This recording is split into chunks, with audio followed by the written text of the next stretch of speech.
So, we're going to be talking about paper tigers today. So we have two guests. So let's do our first guest. We have Bao Tran. Mentored early on by master action director Corey Yuan, Bao was instilled with an approach to action that doesn't rely solely on spectacle, but also draws on story and character. And he's basically, directed such shorts as Bookie, The Challenger, Black Coffee. He's also edited some films back in his ancestral home of Vietnam. Give it up for Bao Tran, everybody. Yo, JR, my guy. What's up, man? What's up, dude?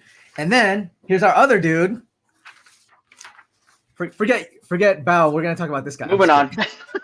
Moving on. All right. So, a veteran actor for over 35 years with nearly 100 productions under his name, Yuji is best known for his breakout role in The Karate Kid 2 as the iconic villain Chosen.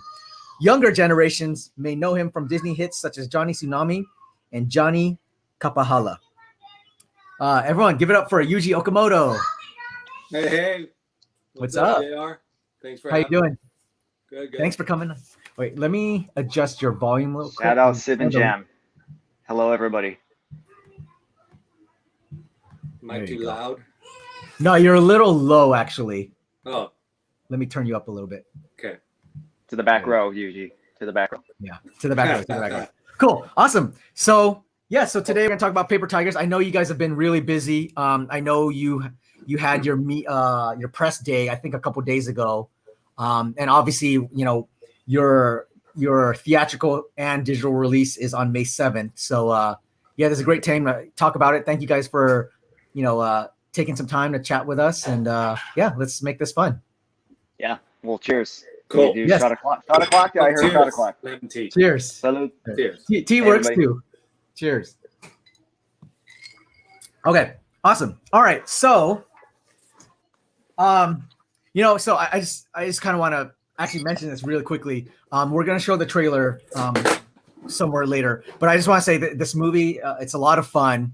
The funny thing is, so on my birthday, I forced my wife to watch Mortal Kombat. She hated it, and I didn't like it that much either. And she was actually, so we watched this already once, and then wanted to watch this again in advance to basically kind of get ready for the interview with you guys.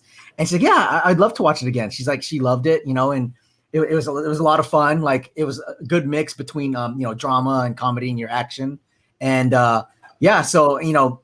so for everyone in the chat, I know this might be very polarizing, but me and my wife enjoyed the Paper Tigers more than Mortal Kombat. I know everyone hate us. Go ahead. Hey. JR's lips to your ears. Yeah, that's There you go. So quote that right there. Boom. Awesome. Okay, so let's start with the script. What was the inspiration for the script? Yeah, a lot of pieces around that. We're based out here in Seattle, so partly that we grew up in Seattle, we got this rich history of martial arts. When Bruce Lee first came here, he sat down, in Seattle. He opened his kung fu school here. He went to UW. He was a Husky. He met his wife here. So a lot of his formative years, and even before, what we would think to be Bruce Lee, the movie star, is a lot of people's memories of, this young punk kid, late teens and early 20s. So it's a different view of Bruce Lee, but it's also a history of Bruce Lee that not a lot of people know about. So it's a really, we kind of live under that shadow, because a lot of his students still teach kung fu, and they still, there's still a lot of people that, follow that lineage. So that's part of that rich martial arts history here in Seattle that not a lot of people know about. And then among that, for me, I started making films at an early age, just kind of using my dad's camcorder, making backyard videos and stuff like that. So it kind of grew into a profession, or grew into a filmmaking as a career. So it's one thing to do things as a hobby, but it's another thing to do things as a job, as a grind. So I was feeling a little bit burnt out when I was about 10 years ago when I first started this, in terms of film being a profession, and the steadier side and all the BS that you had to deal with. So it was a way to just kind of retapping into the two loves that I had, which is film and martial arts. And as you see the film, it's about kind of rekindling the stuff that you cared about. Does it still matter anymore? And you want to come back to it, and whether it's still worth, whether it still has something to give you. at a later age. Definitely. Awesome. Yeah, definitely. I felt that Did we part. cap the story? Do folks know the synopsis, or should I break Yeah, that go ahead. down? Yes, tell the synopsis for Oh, people. I think, yeah, so it's basically about these three kung fu brothers who you see the pictures right now. They train together in their young early age, and they are awesome, and they kick a lot of ass. But then they grew up and they grew apart from each other, and they find out that their sifu is killed. But now they have to figure out what happened and avenge their master. But now they've got kids, they got jobs, they got wives. So it's all about juggling, midlife with kung fu revenge. So it's this kind of fun look at that whole conflict. Definitely. Awesome. Cool. Okay. So the script, how long did it take you to write? Ooh, it was kind of on and off. I was my other producer, Michael Velasquez, and I had pitched like a one-page treatment at the LA Asian Pacific Film Festival, so DC, right? So they had a pitch lab, and at the time I just walked in with a one-pager, and then we just started developing after that. And then I was going back to Vietnam to work as an editor, and it was kind of taking me away from the script. So every once in a while, I would just kind of come back to it and bounce back to it. So kind of an extended period of time, but I think over probably the period of 3 years maybe to write it, to kind of get to the kind of the final polish. Wow, that's a lot of commitment right there. That's awesome. So I want to talk about how kind of Yuji came into the mix. Because I think I was listening to some of you guys' interviews in preparation for this, and I thought it was like very interesting, kind of how you guys connected, or even got to this point, Yuji. Obviously, everyone, like we mentioned, you've been in hundreds of films, and you were in LA. I believe you grew up in LA, but you ended up in Seattle. If you want to kind of talk about how you ended up there in Seattle. Yeah, I met my future wife at a Miss Chinatown pageant. I came up here to MC, and luckily a buddy of mine bailed, and he couldn't make it because he had a golf tournament. So he called me up and said, "Hey, buddy, can you sub in for me at this MC gig for Seattle's Miss Chinatown?" And I said, "I don't like doing MC gigs." So I said, "All right, fine. He's covered for me plenty of times, so that's how." We kind of help each other out. And so I came up here, and my wife was part of the committee on the Seattle Miss Chinatown pageant. And she was in charge of picking me up at the airport and showing me around and yada yada. So that's how we kind of met. And one thing led to another. Ended up getting married, and ended up moving up here because I wanted to get the heck out of Dodge. I'd been living in, LA and born and raised, I guess, and all my life. And so I just got burnt out of that lifestyle. And so I decided to move up here, raise a family. Yeah. Definitely. I get those vibes sometimes too. Cause I live here in LA, and it's a crazy world out here in LA sometimes. Yeah. Trying to raise a family. Crazy. Yeah. So then from that point, even before Paper Tigers came about, you guys connected somehow. If you guys can talk about that, and I can actually show some of the stuff. Boom. Go ahead. Yeah. Hey, is my cameo there? I made a short film way back, I think, in 08, 09. It's kind of a invitational for the Seattle International Film Festival, like a shorts invitational. So they produced it, and I was able to, finally have an opportunity to work with Yuji, because I knew he was in town, and we kind of like passed ways every once in a while. But it was finally had a chance to be able to work with him and have him in the short. So that's when we actually first worked together, and it seemed to go okay. And so we continued, to work on some other projects after that. And I knew, Yuji can speak to that, but Yuji was definitely looking for projects to produce as well. As to kind of like to grow and transition. So it just felt like a good opportunity as far as the Paper Tigers having in need of more producers. And we'll actually talk about, because I did read about your interview too, Yuji, about you kind of like wanting to, all the things that you've learned and trying to instill it on, the younger generations. But when Bao approached you,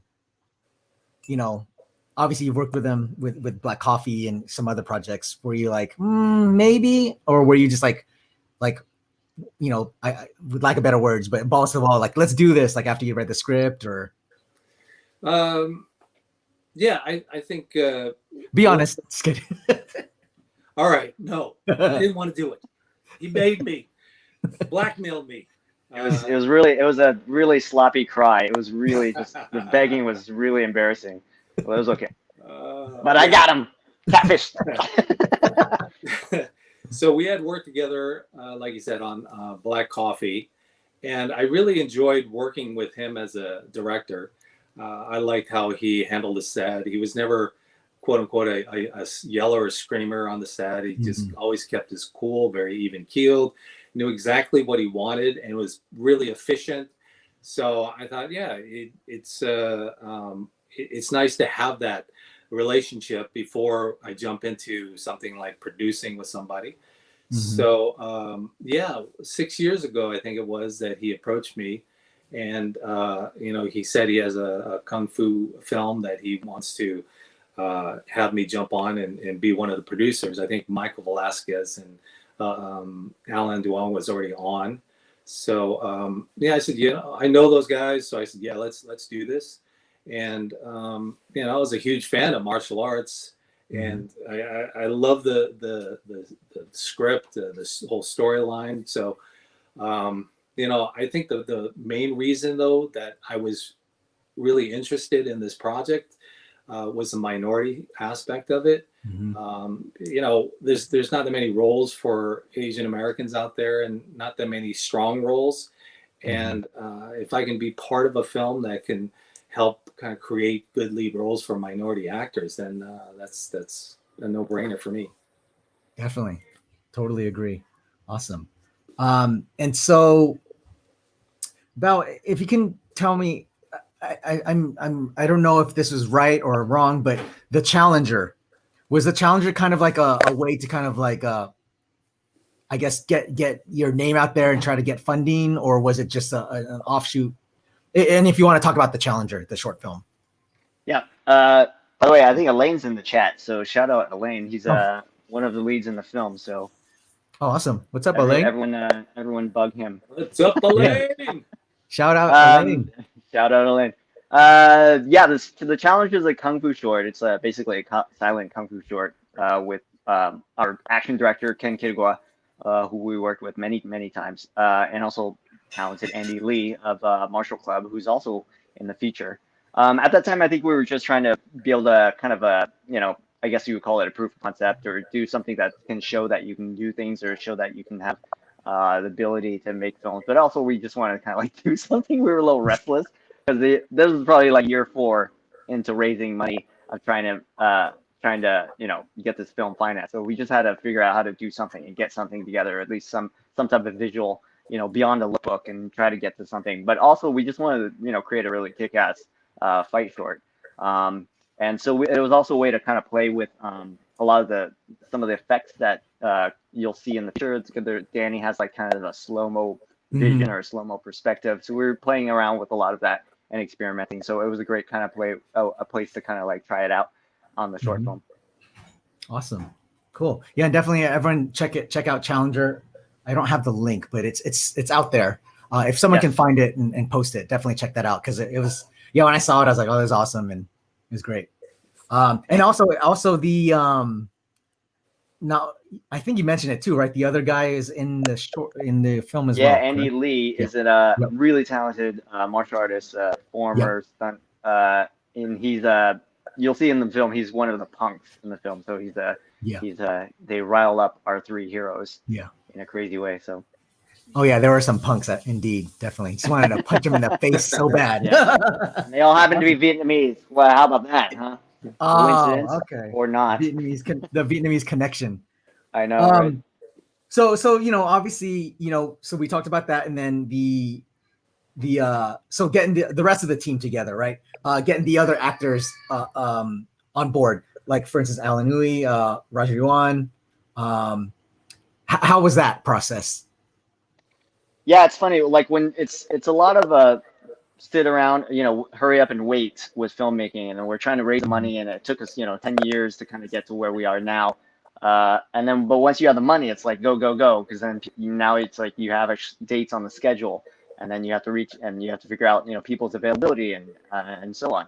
So Lane, so also with Ron Yuan, we knew because Yuji had worked with him and is a good friend with him, and so we always felt he was great for the part of Hing.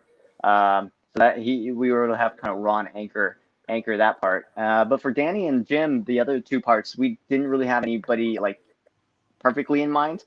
So we reached out. We just decided to reach out to have our casting director do basically casting, and we found Alain and Mykel Shannon Jenkins through casting, and their tapes were, I would say, just standouts. And then when we got them for callbacks, we were in Seattle, same thing. They're in LA, and we did like these Skype, audition callbacks, and it was, even from that experience, it was great. I mean, we just felt it was right.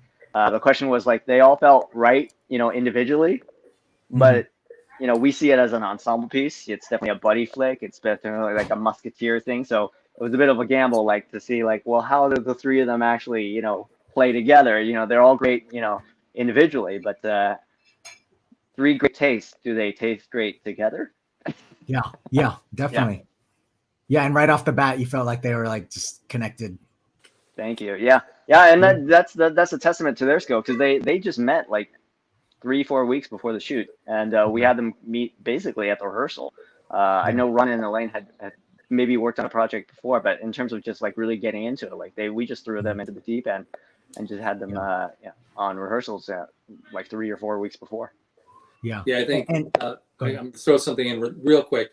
I think that's part of the beauty of this film is their chemistry on screen. They make it so believable that they like each other and they've been together for many years, and that's because it's those guys. They really put the effort in to get together for dinner, hang out, talk about the script, go over scenes for rehearsing, and it was amazing to watch those guys work together, and it just became like having three brothers, so it was a beautiful thing. Definitely. And Yuji, did you have, obviously besides Ron, like, I think every producer is different. Did you offer a lot of opinions as far as like, you should get these guys, or was it kind of like you were hands off, or? Mm-hmm. No, it was Bao's decision at the end of the day. Everything was his decision. We just stood around and looked like producers because Bao ran the show. He didn't let us have a voice. He just so true. Quiet, Yuji. Now your time's to quiet. See what I mean? Yeah. No, it was it's really a collaborative effort. I think he was really able to listen to the actors, the producers. So Bao is that kind of guy. So I think for all of us, we felt like we had a voice in a lot of the decision making. So I think that was what made this film kind of come together, is because it takes a collaborative effort from everybody, and also takes a lot of listening to each other. So I think with the communication that we had on the set, there was no complaints. So we're all just one big happy family. Yeah, definitely. I just felt like everybody, we have 4 producers. So oftentimes, even on the day, when shooting, sometimes it drives our crew crazy because there's like this 4-headed monster. Yeah. But to me, that was our strength, because we just had like, with an independent film, like there's just so much that goes into it. Honestly, when I see another indie film with like one producer, I'm like, I can't imagine how they do it. Honestly, like you need like a whole squad to come wrecking with you, right? But yeah, I would have to say, just the fact that we were all on the same page and everyone like was vibing and just understood what the script was going to be.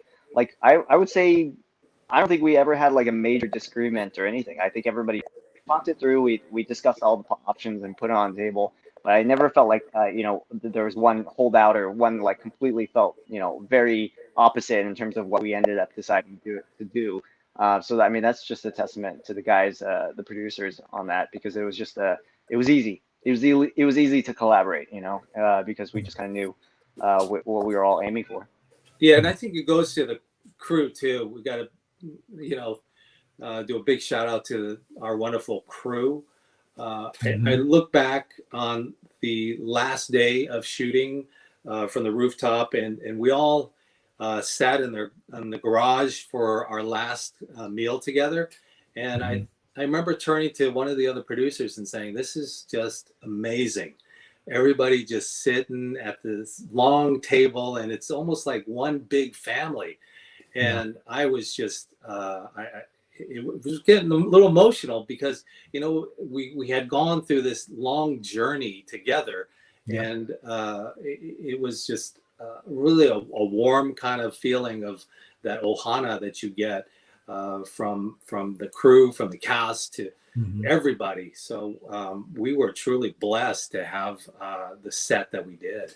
Yeah, definitely. And I can definitely agree with that because, you know, I've been on quite a few shoots, and as you guys, I'm sure you guys have, and definitely the dynamics in different crews are very different. Some of them you love, some of you're like, okay, when am I done with this? So no, that's great. That's awesome that, you know, for you guys to kind of go through that journey together and really actually enjoy each other and be all on the same page. So, and I think it definitely, go ahead. Yeah. No, and I think it shines through on the page, on screen. Yeah. Sorry. Okay. No, go ahead. I'll go. Yeah. Bamo. Yeah. No, it's true because it's like we had a lot of vets, like our production designer Wing Lee, like just kind of jumped back, like, oh my God, I looked at his filmography, and a friend had given me his contact, and I was like, I don't know. I mean, this is like an indie movie. Is he willing to do it? And we reached out, and he's like, I'm down, because he's like, rarely do I see an Asian American film that has, you know, all these things kind of put together. So he was down. So we had between Yuji and Ron and Wing, like a lot of cats that have been around the game for a long time and like know like what it is as far as like you were saying, JR, like whether the shoot is a little special, you know. And I think we knew that it was special. You know, I pity the ones, maybe the crew that maybe this is their first movie ever and they think it's always going to be like this because it's like. But I hope we all appreciate, you know, how special it was, because it still like really fond on that. Yeah, definitely. Yeah, it's a good point. I think you might have spoiled some of the PAs. They might be like, oh, they expect everything to be like that now. Right. Awesome. Yeah. Okay. So now, I guess kind of jumping. Actually, I guess this might be because usually sometimes I guess you might have the actors tied in before you start seeking more funding, or, you know, sometimes maybe you just seek the funding before you seek out the actors. Where was the funding for you guys? When were you, when did that happen? It's Facebook complicated. What we don't do is like with any filmmaker, it's just like there's nothing traditional, nothing is linear, right? We just found any way that we could kind of get uphill and get the movie done. We have found a way. So, for example, we found some of the money in place.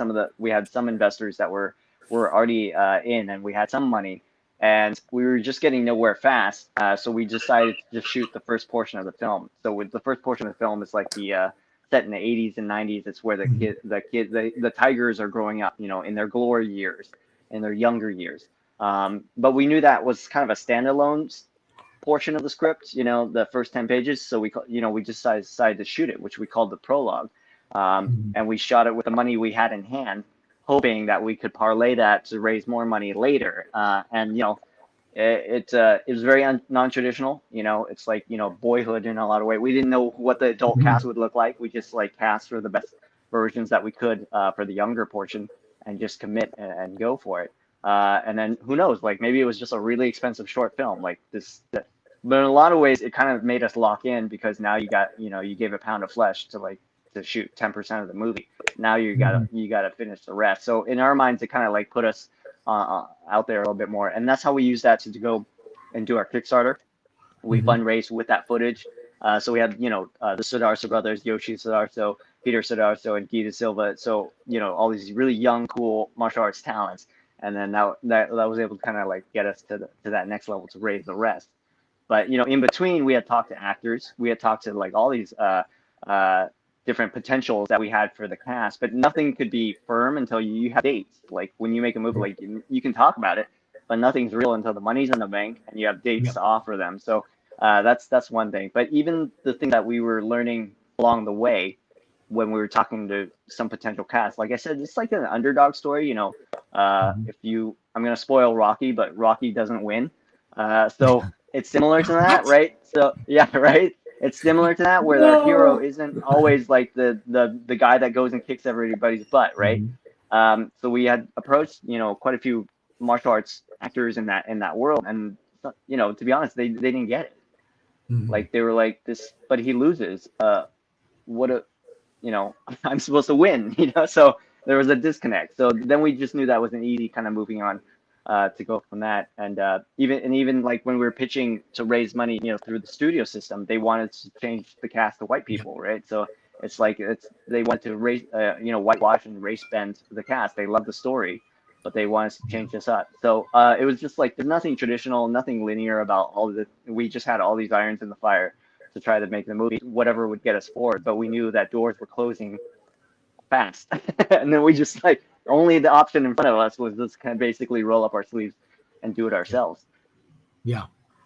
And Yuji, you're you know, obviously with your experience, like you hearing this stuff, and what, you know, I guess what was your what were you, you know, I guess what were you trying, I guess how were you trying to rally up the troops and kind of get everyone moving forward, and you know, despite not getting the funding? Well, it's hard. We would have these check-in calls every week since the day I started on this, and so you imagine 6 years of doing these check-in calls. But I think 6 years have come to Jesus. Yeah. But when it comes down to it, I think sometimes, you know, I think we need to be honest and straight up. And I consider these producers I work with, you know, Mykel, Alain, and Dan, and Bao as brothers because of what journey we went through. But yeah, sometimes, you know, we just have to kick each other in the ass. You know, we can't just sit and you know, rest on our laurels. We have to continue forward, continue the fight. And, you know, sometimes, yeah, we get frustrated because we're in a holding pattern. We're just at a standstill. So we have to figure out which way we go. How do we do this? How do we do that? And sometimes it came to the point where he says, you know what, shit or get off the pot. We got to do this. And so I think that's what I try to do sometimes is, you know, I've been doing this for so long that I think I know how this kind of business, you know, crap runs and works and all that stuff. So, you know, anything that I learned over the years, I mean, I tried to impart on the collective. But yeah, sometimes it was hard. You know, we had to just pull up our bootstraps and DIY sometimes and just move forward. We couldn't let any obstacles get in our way. If some funding fell through, then what's the next step? You know, we've got to do this. So that's kind of my approach to it in you know, with my experience. And, you know, I'm kind of the old guy in this group, man. I'm you know, past my 60s. So, you know, hopefully that holds some water. But yeah, that's kind of what I tried to impart is, you know, my kind of experience in the business. Awesome.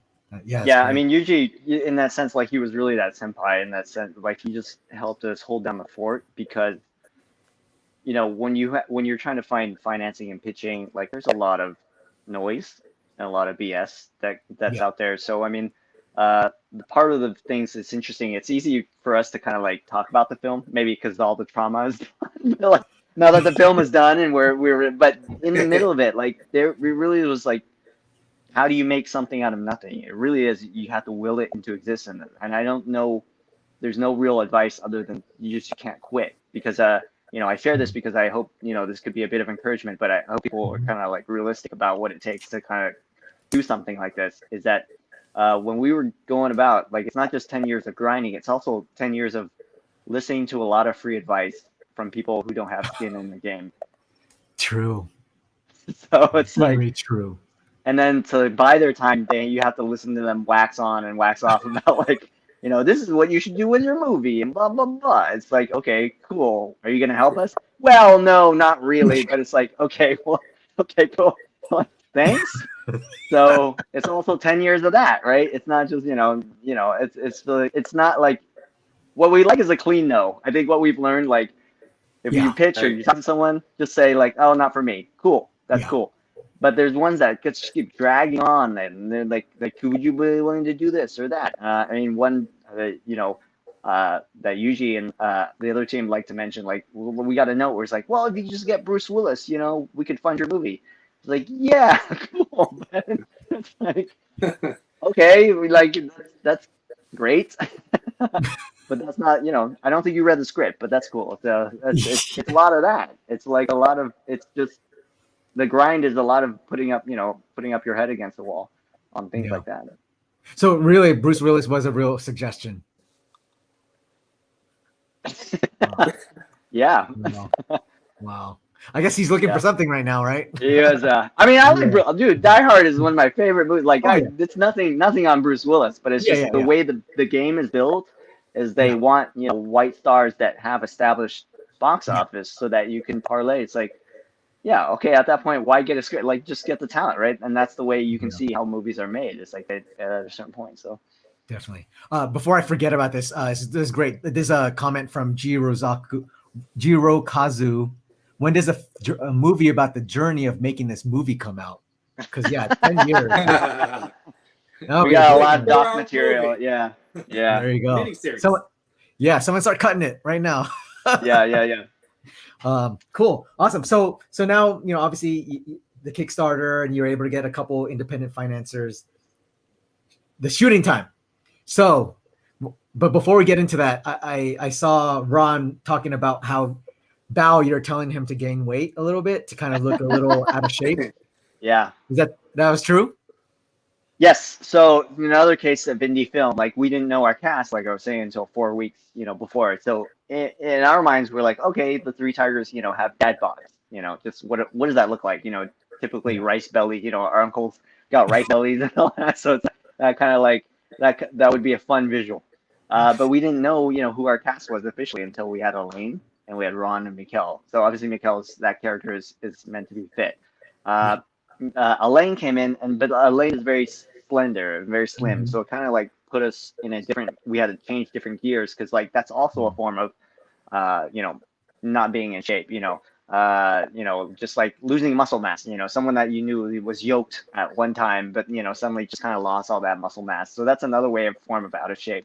So now we had Ron to kind of be that contrast, and Ron does work out. I mean, he's got guns. Yeah. So he's like, he's fit, and he is. And so I told him, 4 weeks before the shoot, I was like, you gotta be a contrast. Look at Alain. You gotta be that, you gotta be that other thing for him. So Ron, I guess, just went on a very dedicated diet, that included a lot of sodium and a lot of like frequent meals. I think he even made the cast when they were up in Seattle go out to Din Tai Fung and just like, just chow down, and Ron was just gaining weight like crazy. So I think all told, wasn't he said he like 60 pounds? Something Yeah, like that, I think he put some sushi restaurants out of business. Yeah, and I like what he said is, I'm doing it for a movie, but he was like just going to town. Yeah, He's like, maybe they were sure. Ate all our food, and it was, we got to shut our doors. Go home. Exactly. And it worked. It's not. I think he told me like he'll never do it again, right? So it is a very, if you don't do it right, we don't recommend it to just anyone to try. But you gotta gain weight in the correct way and then lose it in the correct way. But it helped his character, like he would say, like, because it felt like he actually was tired and winded, and stuff that he could do maybe 5 weeks ago, like a jump spin kick. Yeah. Now it's not, and now it's a little bit harder. So that just kind of feeds into that character for him in that sense. Yeah. Oh, here's a comment too from Alain. So I guess he has the great metabolism. He said, "I tried to gain weight, but I just couldn't." Yeah. Every time, Alain on set, he had a breadstick, I would just slap it out of his hand. Oh man. And so Ken Kitagawa, because I've seen him in your other films, and obviously if people don't know him, he's from I don't know if they're still around, but the former stunt crew, Zero Gravity. Yes, sir. But he was yoked. I was like, holy moly. Even my wife was like, can you rewind it real quick? But hey, Yuji, you're no slouch. Yeah. So what was your, did you offer him any workout ideas? Because check this out. I just want to show this real quick. You're a fit dude. Boom. Yes. Sorry, I just got to put it out there. But That was Ken, many years ago. that's right.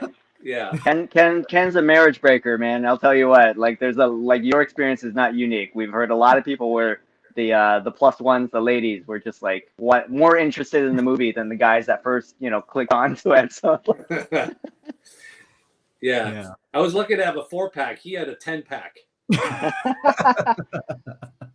Yeah, but still, Yuji, you got to still tell us what your workout regimen was back then. Oh man, back then my metabolism was crazy. I could eat and not gain weight. So I'm with Alain, man. I lose weight writing a check. So for me, I could eat whatever I wanted, and I worked out hard. I mean, that's what you do back then, and we had plenty of time to go to the gym and bust our butt. But yeah, I mean, I was at the gym 24/7, and but I ate whatever, So I was blessed at that time. But ask me now, I'd have to say I'm not in that kind of shape, and I'd probably have to go on a strict diet and eat just veggies, because I got my 6-pack is hidden by a 6-pack now. Hey, but at least you have that moment in time where you looked amazing. Thanks, man. So so the shooting schedule. So how long did it take? And just for people who don't know, usually, I guess, typically, at least with healthy budgets, right, they can be anywhere from like 30 to 40 days, I believe, for feature films. Like for you guys, how long did it take you guys? Yeah, it was about that. So like I said, we shot the young portion, so that was 5 days, but that was like 2 years before the main shoot.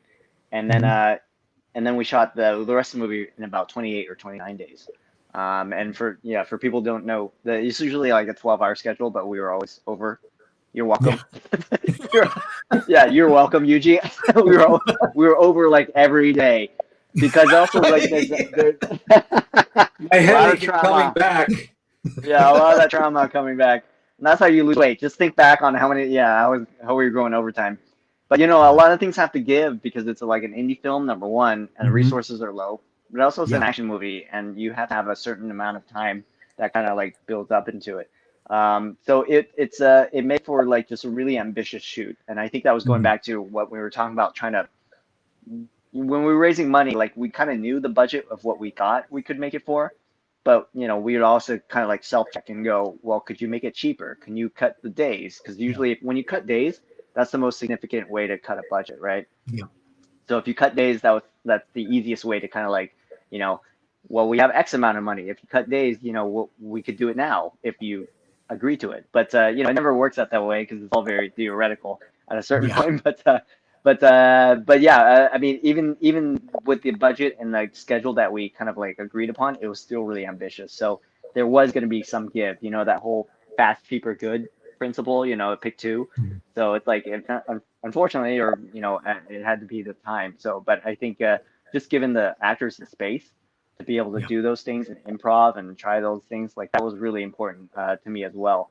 And I think it was like, but kudos to the producers who understood, that having to give them that space as well, because they could easily like just turn off the lights on us and you're like, your day is done, right? So thanks and shout out to the producers on giving us this playground to play with, even though they were putting out fires behind us and left. Yeah, it was hard, because we're not used to that. We're from the creative side, all of us, and so for us to shut it down and do all that stuff. There was a certain understanding. I mean, you got to get the shot. You need that time. So we were, trying to accommodate as much as we could to make sure that we got what we needed. Yeah. So obviously, I guess with this budget, there weren't really two opportunities for reshoots, or did you guys do any reshoots?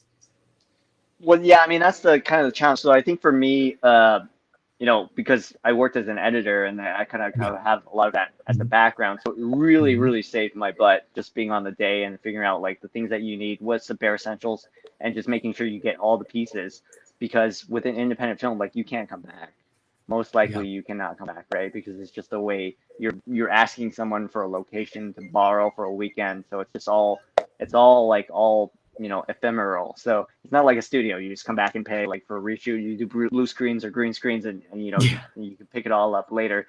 We don't have that luxury. So the burden was, yes, to get everything, but also on top of that, we were in Seattle and our cast is in LA, and I think even Alain had booked the shoot kind of right after. He went on to do Hellstrom in Vancouver, so we kind of knew he was already had a hard date that he had to go by. So there's no option of coming back for a reshoot. No option, zero option. So in a lot of ways, you're kind of like on the high wire act of just saying we have to get what we need on the day, get it all now, and then leave, and leave it all on the floor once you're done. So to that point, we did like B-roll pickups with exterior cars and stuff like that. But but in terms of the talent, we just knew that we had them there for that X amount of time, and we had to get everything that we needed then and there. Yeah. Wow. Yeah. Well, it doesn't look like you missed anything. So props to you guys. Thank you. Yeah. And then to that point, we shot, and then on top of that, we shot and wrapped like right before lockdown. So here in Washington State, we went to lockdown, earlier than a lot of other states. So we got everything that we needed in the can before then. So I like to say, like, it took us 10 years to make this, but we almost shot it on time and finished it on time. Like, everything fell into place in a crazy way on that. Wow. I didn't think about that. That's crazy. I mean, you got, definitely like the nick of time for sure. Yeah. Wow. 100%. That's amazing. Yeah. That's awesome. So, obviously, I don't know if we've mentioned this, but Paper Tigers, and like I said, we'll show the trailer pretty soon. It is action dramedy. But your previous stuff, a lot of your previous stuff, or at least in the last couple of years, are more drama and more action. And obviously this one has like heart. It has some some comedy in it, a lot of humor. How was it for you? Kind of, I'll kind of show you your old stuff. How was it for you? Doing comedy? Was it like just, here's the thing, because I've known you. I can't believe I've probably known you for like 12 years now.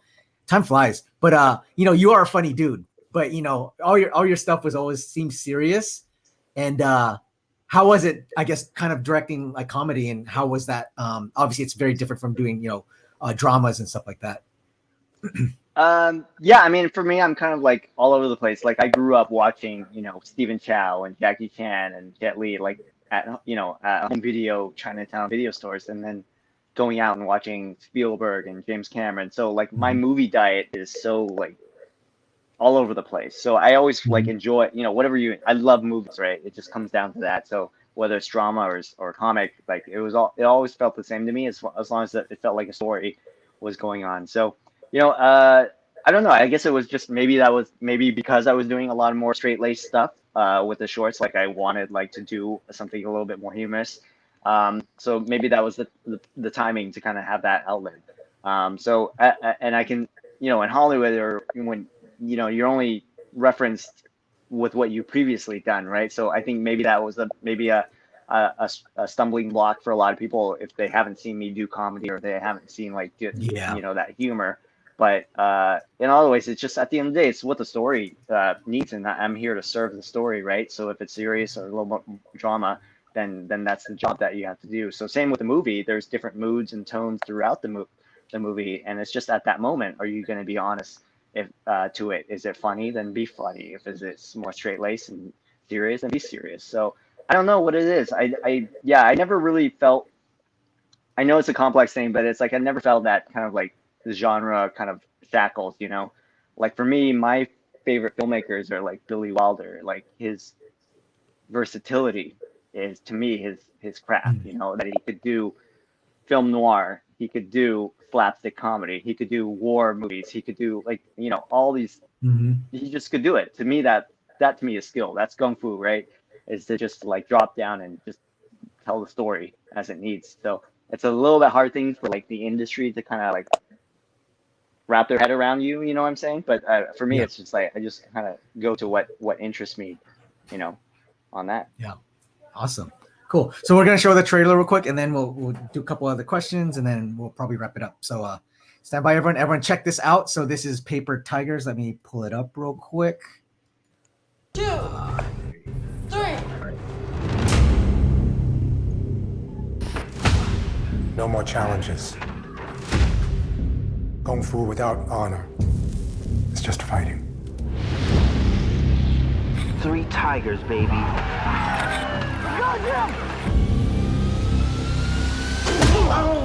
Oh my goodness, yeah. Let's go. That's right. How that taste, old man?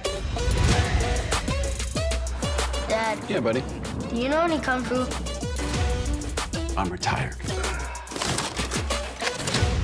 Who's the old guy? That was our teacher. Called him Sifu. You didn't hear? Sifu's dead. Something's not right. That was no heart attack. Do you think the poison fingers is real? Yep, Gao Sao. Let ya do Qing Shao. Okay, just say it in English. Just say it do in English, man. When the hands cross, all will be revealed.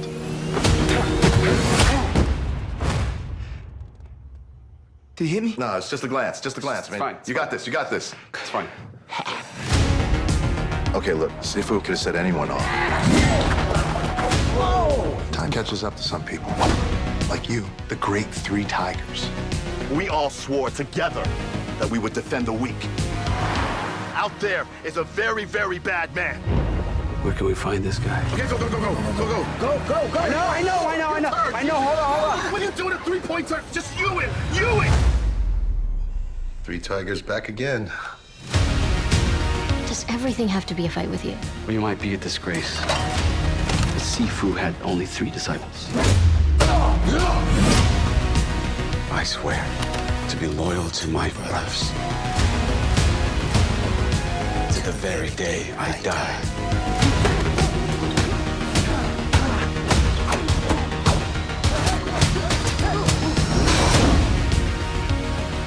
If you guys looking for fourth tiger, I take karate. Let me know.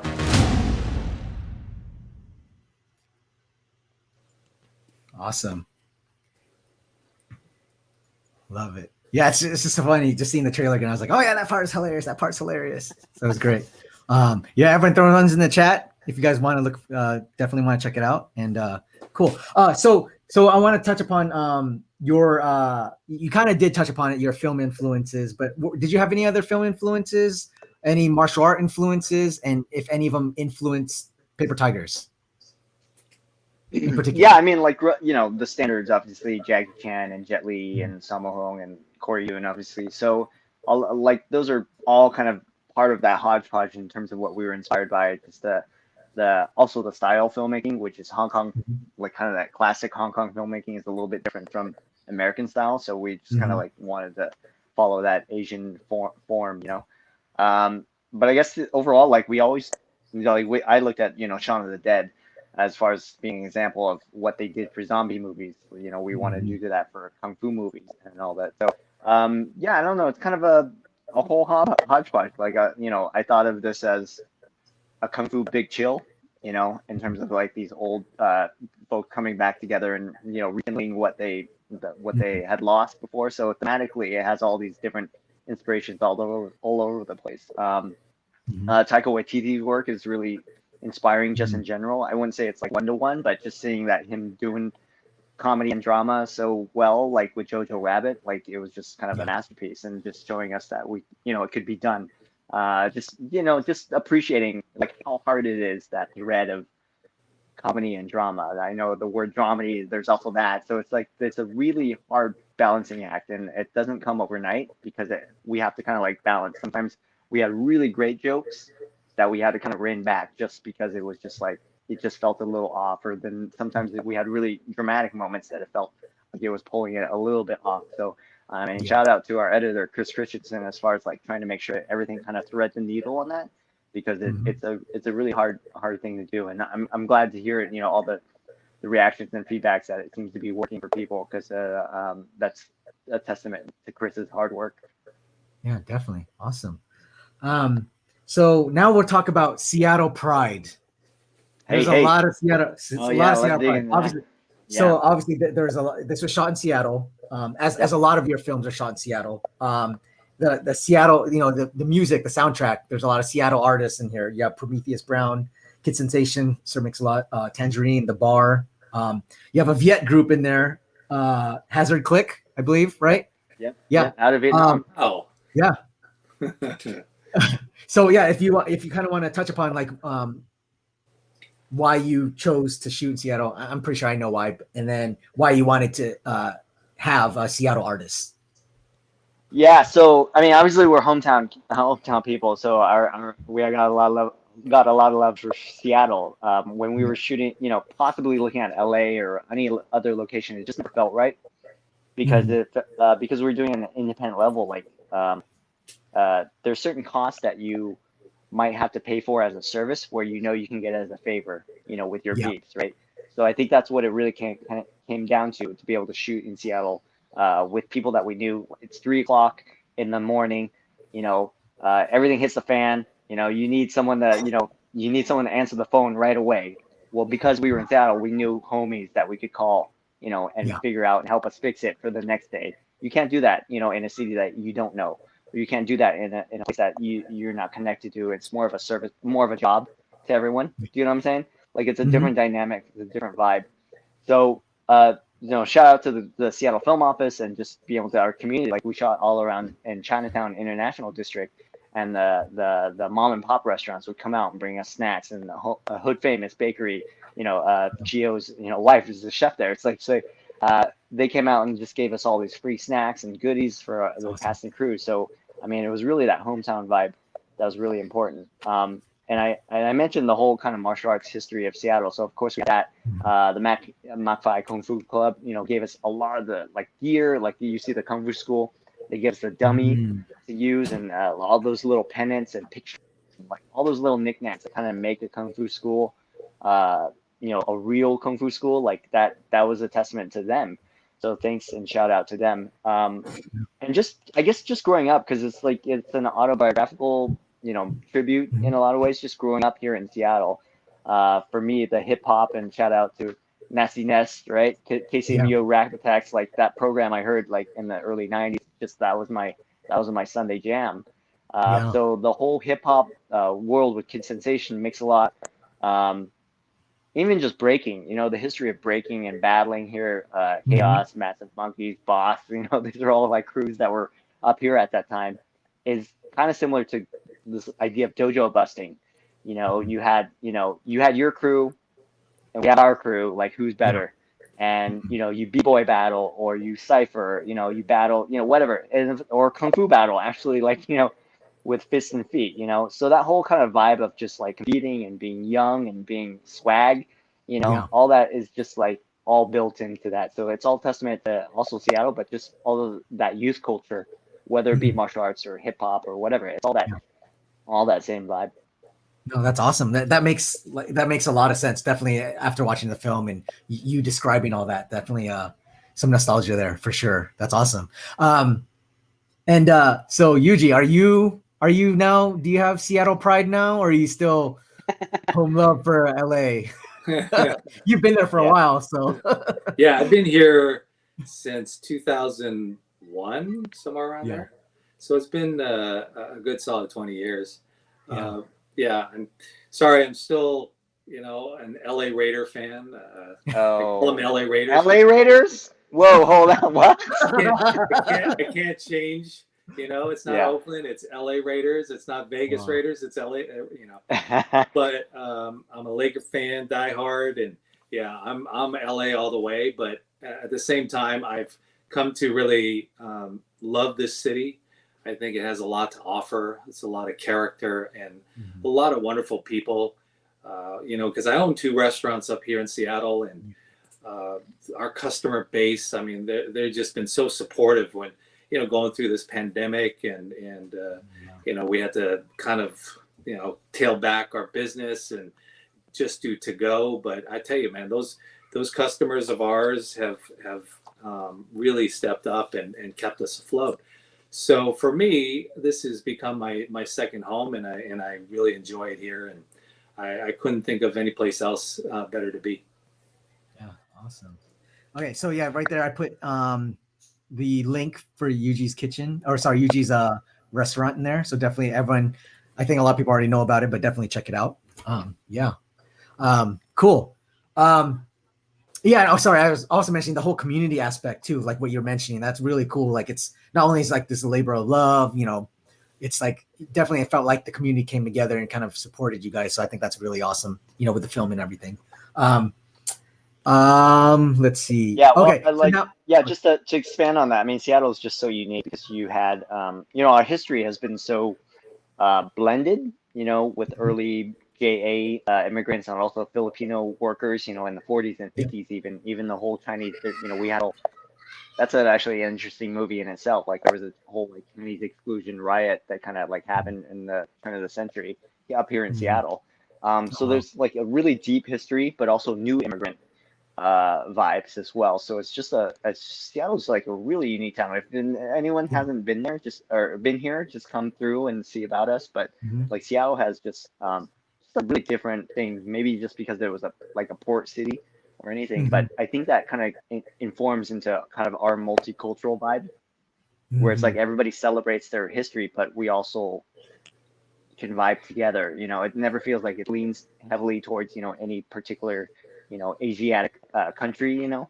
And I think that speaks to the martial arts. The whole history of martial arts is very a lot of sharing, you know, a lot of learning. So it's not like, you know, the strict like this is Chinese kung fu, this is Filipino martial arts, this is all, you know, it started very early on, and that sharing happened really early on. So that's a testament to this town.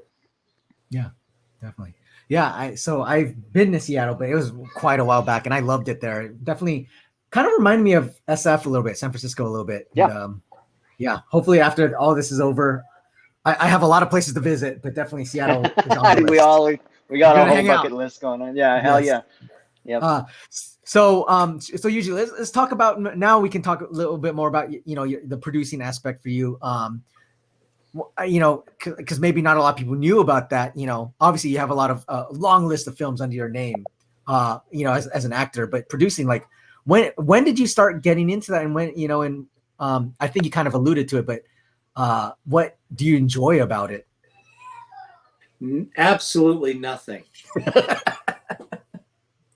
I enjoy being an actor. Yeah. Yeah, it's a different kind of monster. Luckily, I had been in the restaurant business now for, God, what are we going? Almost 19 years now. Yeah. So I think that helped me tremendously segue into producing. I tell you, man, producing and owning a restaurant, they're very similar in a way, because you're putting out fires constantly. It's one thing after the next, and you have to problem solve. And it's the same thing with being on a set. It's the same exact thing. You know, different problems, but it's very similar. So for me, transitioning from an actor where you just come to the set, or actually you do your you know, your breakdown of your character, you know, you do your memorization, and then you come to the set, you do your job, and then you're done for the day. Whereas producing, you're constantly doing this grind every single day, and it never seems to end. Your day never ends when they say, okay, wrap. You have to prep for the next day and the next day. So, you know, whether it's pre-production, principal photography, post-production, then it's going into you know, the whole selling your film, and then the marketing of your film. And so, you know, it just keeps going. So with this film, I learned a tremendous amount of you know, all the kind of aspects that go with the producing, from you know, the get-go, from the fundraising to the beginning parts of assembling your crew and the cast, and negotiating and the contracts. And you know, there's so many aspects of it that, you know, we had to learn. And I think all of us from you know, Alan and Mykel and Dan, we kind of had to do this for the first time. So it was a real steep learning curve for all of us. But at the end of the day, man, we're so lucky to have a company like Wellgo, take us on. We're just so blessed. And, our sales agents have been great. All the volunteers that helped us, our investors and friends, and especially our Ohana and our family. If we had, we couldn't have done it without them. So, for me, it was a tough road, but I wouldn't change it for anything. It was such a wonderful experience. Awesome. That's great. And I guess what were some, obviously I don't want, I'll just ask the question and you can choose not to. Oh, Bao left. Yeah, I'm here. Oh, there he is. Yeah, I was like, no. So I guess you, as far as Yuji, like, what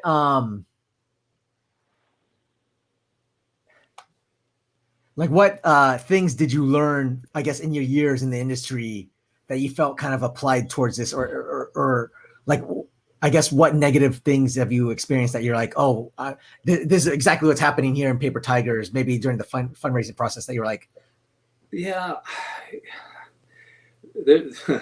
I think it's perseverance. That's the biggest thing I learned. We had so many doors slammed in our face, and it's the same as being an actor. You get rejected constantly, so you have to develop a thick skin. Yeah. So you have to navigate through all this negativity and come out the other side and kind of think about the positives, and so that to me is the biggest thing, I think. And sure, I think the stuff about getting doors slammed in our face. So the biggest challenge, I think, was, and Bao touched upon it earlier, was, I think, worse for us was, you get the door opened, right? And then you get slapped in the face with whitewashing. And I think as an actor, I mean, to a T, all minorities have gone through this, where, you see actors that are not that particular race, and they're getting cast as these, in these roles. I mean, we've seen it from, Breakfast at Tiffany's, Mickey Rooney, Genghis Khan, John Wayne. And I mean, it's been going on for many, many years. So, when you think about that kind of adversity, you have to push through, and you think that, oh, it's going to get better, but then it happens again, right? Yeah. And you see projects like Aloha and, Doctor Strange, and, we can name a ton of them. But it's just, I think you have to look at that and say, what is it that I can do to change these people's perceptions, and so I think with a film like this, and I think there's other films out there that are doing all they can to change people's perception of who we are as a people. Yeah. And hopefully with time and with more people maybe getting involved in the business and supporting these films, I think change will come. Yes, definitely. And so everyone, please give follow the socials on Paper Tigers. I'll put it in the chat. But yeah, so obviously you guys started this, or at least you, Bao, you started this, 2011, 2010, 9-10 years ago. A lot's changed, or somewhat has changed, right? I mean, now you have in the last year, you had Crazy Rich Asians, House of Ho, Bling Empire, Minari, winning Golden Globes and Oscars. Yay. Props to them, right? You had Farewell, Searching. I think you were mentioning that. Obviously, I guess, when you're pitching it back then, if those films were out, right? If those films were out there back then, do you think things would have been a little different, or? Hard to say. I'll tell you, these are all, obviously we were grinding way before Crazy Rich, even. So the whole concept of the whole thing about whitewashing is because you want to find a box office star that's proven, right? Yeah. And if they say, well, there's no other Asian American stars with proven box office potential, then becomes that vicious, catch-22, vicious cycle, or catch-22, because if you don't have movies with Asian American stars, you can't have Asian American stars that have box office appeal. It's just that weird, thing. So, I mean, we were grinding all the way before all that stuff. I think the other stuff came up, and I think it's a little early. Like I wouldn't know. Like I wouldn't know if we maybe when for the second feature we'll find out real quick. But like I think what it is there's a lot of lip service. Yeah. But whether it actually means something is like behind the scenes will kind of remains to be seen, because it's easy enough to like do like this movie that has a diverse cast, but it already is like a reboot or it's a franchise movie or it's like an established IP. But to have original work with POC characters, that's a tall order. So I think that's I'd like to think it's better, but I don't know. We haven't tried the next project to see if it is better or not. But I think in terms of like if previous history is any indication, it's a lot of lip service, and I'll just be straight up. So I think again the big takeaway that we got from making this movie is that the cavalry is not going to come, to borrow from Mark Duplass, who's, a well-known indie filmmaker. Is at the end of the day, if you're going to make an indie film, it's your voice. Like nobody's going to come and help you do it. So you do it yourself. So if that became our motto from here on out, then I think that's what we do. We're just going to stay in our lane and do our thing. And if people want to get involved and, help boost us, then great. But we just can't count on this whole studio system suddenly shifting onto the diversity train and suddenly, giving us the magic golden ticket. It doesn't work that way. We like to think it works that way, but it doesn't. So that's all the more important that we support indie works that actually are trying to do the Minari, Nomadland, the Paper Tigers. I think we're all in that same conversation. We're different films to be sure, but I think we're all in that conversation because we're all trying to do something original. So I think that's the important thing is that we don't go, yay, Obama was president, racism's over, right? No, it's not. It's like, Crazy Rich Asians, racism is over. No, it's not. Like we have to still keep building and supporting our work and also original work. I think that's a very key point. I think that's a very key point that we want to be able to make is that it's easy enough to support, a big franchise movie, but an indie movie needs all the TLC that it can get for sure. Definitely. So we have a couple of questions from the chat. We have DJ Roz's, I think. Bao, any plans, or Yuji, any plans to release more footage from the prologue shoot? Maybe a prequel? Well, we'll have when we get on the Blu-ray, we'll have a lot of deleted scenes and stuff like that. So maybe that's all in there. We definitely shot the prologue for the script.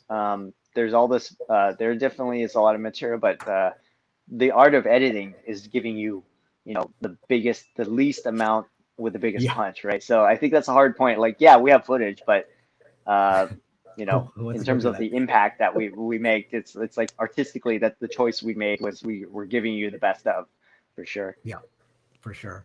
And then I guess this kind of leads into it. Will there be a DVD with deleted scenes?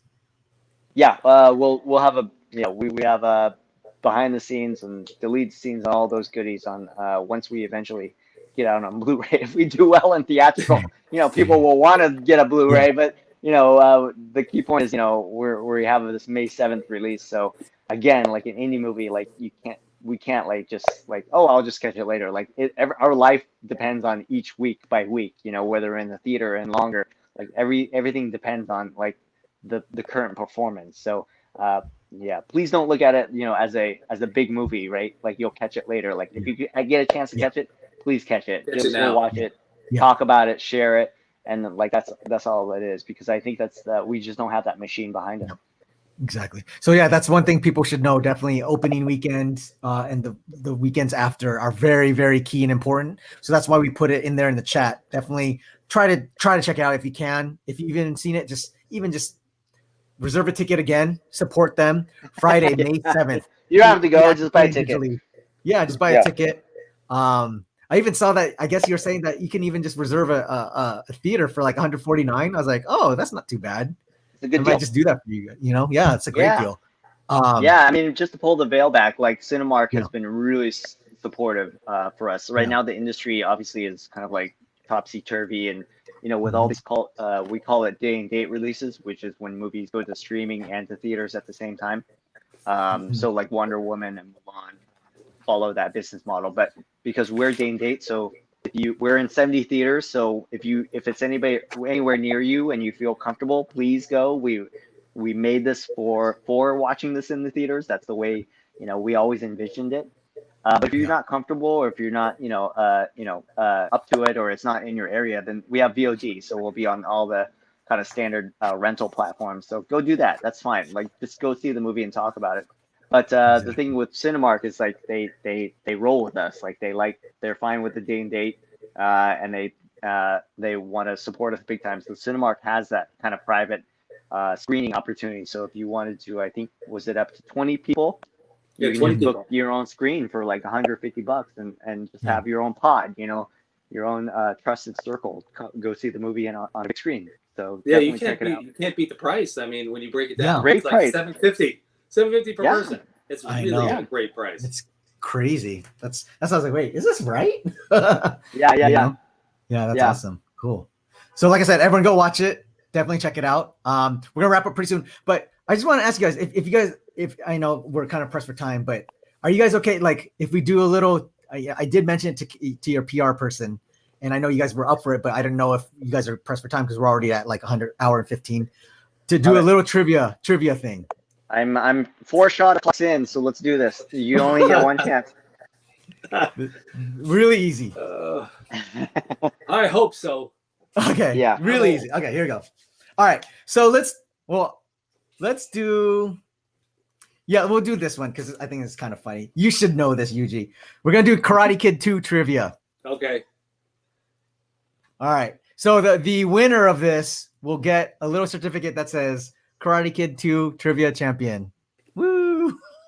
I don't got money, so okay. Here we go. All right. So, what was the name of the Okinawan village that Daniel and Mr. Miyagi visit in Karate Kid Part 2? Oh, you're asking me? No, whoever goes in first. So basically, it's Yuji versus Bao. Okay, go ahead. Yeah, I got nothing.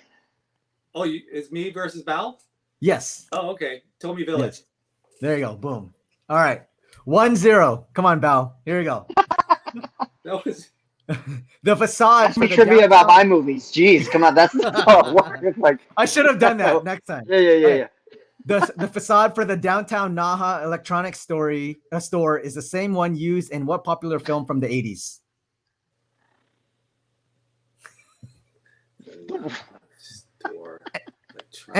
Okay, so it's Madame Ruby's. This is kind of skewed in one direction, bro. Yes, Madame. Yeah. Hey, gotta tribute. Okay, so Madame Ruby's fortune teller shop in Pee-wee's Big Adventure. Okay. Okay. Where was the majority of Karate Kid 2 shot? Hawaii. There you go. Boom. 2-0. Yuji. Okay. Okay, come back, kid. Watch out. Here I come. Yuki, aka Nobu McCarthy, Mr. Miyagi's love interest in the Karate Kid 2, had acted with the late Pat Morita before. What was the name of the movie or show? Oh man. What the hell was that? Movie or show? Yes. I believe it was in the 70s, I believe. That's a little hint for you. And Fred's Sanford and Son? No, Happy Days.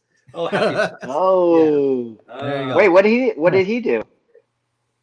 I need background info on this. So it was sorry, I missed it. Oh yeah, so yeah. I call you on your fact check. Yeah. Okay. All right, here we go. Here's the next question. Which US president visited the set of the Karate Kid? George W. Bush. George Bush. Yeah, George H. Whatever. Yeah. 2.5 for Yuji. I'm just kidding. Oh my goodness. Damn, okay. Getting crushed here. Composer Bill Conti and late director John Avildsen, who both worked on the Karate Kid 1 and 2 Rocky. together. There you go. Boom. He already knows it. What other film from a popular franchise did they work on together? Yeah, the first Rocky. Okay. How much? Okay, here you go. How much did Karate Kid 2 make domestically? 130 million. Okay. And Bao, go ahead. You can give a rough range. Go 130 million and 1 cent. It was 115. Goes to Yuji. It was 115. Yeah, 115.1. Oh, yep. Which would be with inflation 284.1 million today. Wow. And on top of it, there was actually a free nationwide screening on July 4th, 1986. So they still had enough money. They're like, hey, we'll screen it for free. All right. Nice. Okay. What was the first song playing in the dance club where Daniel and Kumiko were hanging out? Glory of Love. No. Earth Angel? No, close. Rocking Around the Clock. Rock Around. Yeah. Dang it. Okay. Kumiko tells Daniel about her dream to be a dancer. She points to a TV playing in a shop window. What was the show or movie that was playing on the TV? Flashdance. Close. Fame. Yeah. Oh, crap. That was before. Yeah. All right. Yeah. Last one for this one, and then we'll do another real quick one. Okay. So Danny Kamekona, the actor who portrays Miyagi's nemesis Sato, plays another character named Sato in what TV show? I'll give you a hint. Mustache. Magnum PI. There you go. Boom. Yuji. All right. Undefeated. Okay. All right. Sweep. Sweep. We'll make this. Yeah. Okay. Now we'll make this a little more balanced. We're gonna do a quick. Yeah. How well do you guys know each other? Oh. Okay. That's why I asked you that question, Bao. This is good. Yes. Okay. All right. Here you go. Boom, boom. I'm terrible here we listener, go. but let's go. Okay. So where did Yuji? Okay, so this is for Bao. Where did Yuji graduate high school? Beverly Hills High School. Close. Hollywood High. Shit. Okay, yeah. Okay. Yuji, where was Bao born? Frickin' Olympia. Boom! Yeah. Oh my god. There you go. Yeah. Okay, here we go. Okay, so what college did Yuji go to, Bao? Beverly Hills College. Horrible. You're horrible. Yeah. Drink. Yeah. Drinks. There you go. What? Where'd you go? Where was college? Cal State Fullerton. You know what? Someone needs to update Yuji's Wikipedia, right? Didn't we flag it as incorrect? Is that wrong? What did it say? Beverly Hills High School? No, it said Cal It State. said you were on the It said you were on the varsity basketball team. Not true. That's ridiculous. God. Okay. Yeah, I went to LA City College. Oh, LA City College. And Cal State Fullerton. Okay, Cal State Fullerton. There you go. Hey, See, you had Fullerton in the house. two you could have choose from. Okay. Titans. So Yuji, what is Bao's zodiac sign? I want to say Leo. Close. Scorpio. Oh shit. All right. Drinks. There you go. Cheers. Drink your tea. Okay. Yeah. Bao, what is Yuji's height? What? Now I have to think of like how much I have to look up to him. Yeah. Like There you physically, go. but You always not look up to me. figuratively too. Yeah, figuratively. There you go. 5'11". You're about an inch or two off. 6'1.5". Well, you know what? That's during That was- basketball days. That was. Oh, that's back then. Yes. Okay. Now Okay. I'm drinking. Oh, yes. Okay. So Yuji, where did Bao graduate college? God, there's two choices. I'll say UW. Close. Seattle University. Seattle U. God dang it. I was going to say Seattle U. And then what was his major? What was his major? Sociology. Very no, it's very Asian. Very Asian. I'll give you another Asian guess. American Studies. No, computer science. That's right. Accounting. I thought I'd never failed to remind people that I was a scientist. I was just like letting people know. I like to opine. Yeah. A4NG is like very well, she was a little off with her guess of your height. She said 5'7". Hey, yeah. Yeah. Okay, couple more and then we're gonna wrap it up. So what is Yuji's zodiac sign, Bao? You should know. Oh. Just had one. You should know. Remember that one night? You should know. I was like, that's very loaded. Hold on. Yeah. Hold on. Yeah. Let me stall. Let me stall for. I just had No, one. you can't look at your phone. Oh yeah. Hold on. I don't know the signs very well. I just had a birthday. He's a Taurus. I know, but Happy I don't birthday, know the by way. signs. Yeah. He's I a don't believe in Taurus. American signs. You know, I'm about the Okay. Chinese zodiac, the Asian zodiac. Okay. That's what I'm about. I live that. I live that life. Okay. Capricorn. Let's see. Okay, Bao. So this one is a giveaway for you. You should know this. If you don't, oh my God, this is gonna be bad. What is the name of Yuji's restaurant? Kona.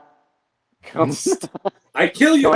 Kona Kitchen. Yeah. Okay. Yes. One point for Bao. Finally. I got it on the board. Right. Yeah. All right. Yuji, so we didn't lay an egg. You can name one of them. What feature films did Bao edit in his ancestors' country of Vietnam? God. One was a Vietnamese name, and I could not pronounce that one. The other one is something about a lottery ticket. So you're getting close. Something ticket. Frick, I don't remember. All right. Cholan and Jackpot. Jackpot. You're close. You're close. Okay. I know those, but so obviously I pulled. Shout out Justin Nguyen. Yeah. Oh yeah. I don't know if these were all accurate because obviously I pulled these from IMDb. Yeah. So I planted all that. Yeah, I know. So what were because I didn't want you guys to know what I was trying to do. I know, okay, right? So right. That's why I was asking you about your stuff, Bao, but we'll mention that later. Okay. Name a martial art that Yuji participated in, Bao. Oh. It's karate, choices. But Fumio Demura Sensei. So what is his style? Is it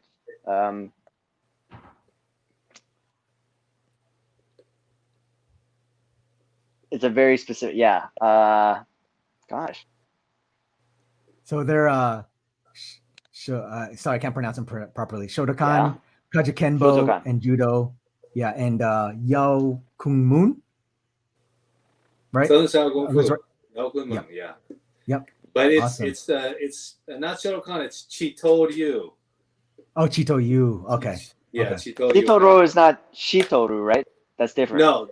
Yeah, it's different. That's what I had Shito-ryu in my head, but I knew it wasn't that. Yeah. Yeah. Very similar. Yeah. Yeah. Awesome. Okay, and okay, so these are okay, so you got two more questions for Bao and then or to answer about Bao and then one more question for Yuji. What is Bao's favorite color?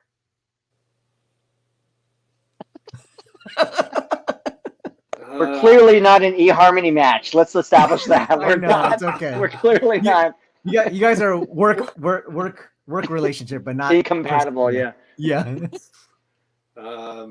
God, I'll say because I never see him wear black too much. I'll say white. Rainbow is what his answer was. Rainbow. What kind of answer is rainbow, man? All right. Politician. That's not a color. Okay, so Bao. So the last one to get at least a second point on the board. So Yuji made 2 appearances in Superman franchise properties. Oh. What 2 of those were? What were those 2? Superman. Yeah. 2 of them. Mm-hmm. Mind you, it can be anything. Superman. Oh my God. I know it's a lot because he has 100 credits. What's the one with Dean Cain? I can't tell you. I'll just guess it was that one, the Dean Cain one. Yeah. And so they're 2 separate ones. They're 2 separate ones, right? Yep. I would know about if it was Lois and Clark. That's new. I would know about it. Maybe Justice League animated. Close. So it's Lois and Clark, The New Adventures of Superman, 93, and then Superman, the animated series in 96. Ooh, right there. Yes. Right in, so, by right the way, who the did you play in the animated series, Yuji? Oh God, I played multiple characters, man. Oh, okay, cool. Yeah, and I think one of the scenes I had to talk to myself. That's what was so weird. So I recorded one guy, and then I recorded the other guy, and so they were talking to one another. So I had to differentiate the different guys, right? So I think one guy was Korean and the other guy was Chinese. So I had to change their voice. That's too funny. That's hilarious. Okay, last one. Yuji's already way up, but let's make him up even more. Okay, so what is? I don't think you're gonna guess this one, but what is Bao's favorite food? Oh, he might get it. He might get it. I'd say Vietnamese food. It's free. It's what? Free. There you go. All right, thank you guys for playing. Yay! Awesome. Cool. All right, so we're gonna wrap it up. So thank you guys so much. Hopefully that was a little fun, just to kind of like loosen up the mood. Obviously, like I mentioned to everyone, please I'm gonna put their stuff in the chat real quick. Please give them a follow. Please watch their movie this weekend. Definitely, it's like I said, it's a lot of fun. Definitely. Like I said, my wife said, this is my wife's review. Way better than Mortal Kombat. Because she put her on the poster. Yes, I will. Thank you guys so much. Anything you guys want to say to the chat, to to the audience? Thanks for having us. It was a good time. I love the show. I love the format. It's a good vibe. But again, this Friday, May 7th, if y'all can show up, it doesn't matter. Come to theaters. That'd be great. If you want to do VOD, that's fantastic as well. Just hope you can support the film and come to us on thepapertigersmovie.com. Yes. Awesome. Please support. Yes. Thank you. Mahalo, cool. buddy. All the Mahalo. Yeah.